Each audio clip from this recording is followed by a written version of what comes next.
नमस्कार. आज आपण एक नवीन आसन शिकणार आहोत. त्याचं नाव आहे एकपाद हस्तासन. हे म्हणजे पश्चिमोत्तानासनाचीच एक पुढील प्रगत अवस्था आहे, म्हणून याला एकपाद हस्तासन म्हटलेलं आहे. हे एका पायावरती डाव्या पायावरती किंवा उजव्या पायावरती डोकं टेकवायचे. यालाच एकपाद हस्तासन असं म्हणतात.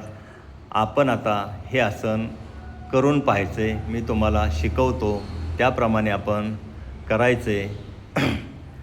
एकला दोन्ही पायात अंतर, डावा पाय डावीकडं, उजवा पाय उजवीकडं. दोनला उजव्या हाताने डाव्या पायाचा अंगठा पकडायचा आहे. 2.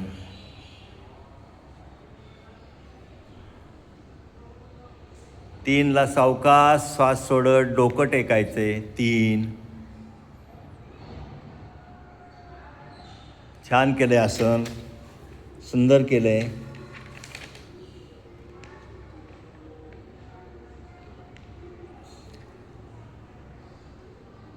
सावकाश आसन सोडायचे, डोकं वरती उचलायचे. 1.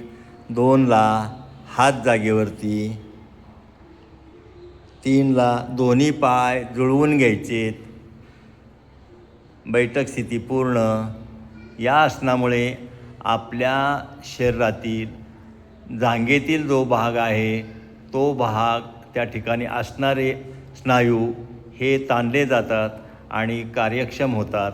त्यामुळे पोटाचे स्नायू देखील चांगला दाब येतो आणि ते स्नायू चांगल्या प्रकारचे कार्यरत होतात. म्हणून ह्या आसनाला पश्चिमोत्तानाचाच एक भाग म्हणून चांगलं म्हटलं जातं.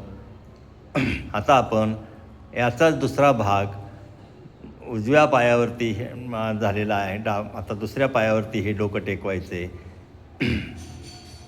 1ला सावकाश दोन्ही पायात अंतर. 2ला उजव्या पायाचा अंगठा पकडायचा आहे. सावकाश 3ला डोकं टेकवायचे गुडघ्यावरती. ओके, छान, सुंदर आहे. या स्थितीमध्ये राहण्याचा प्रयत्न करायचा आहे.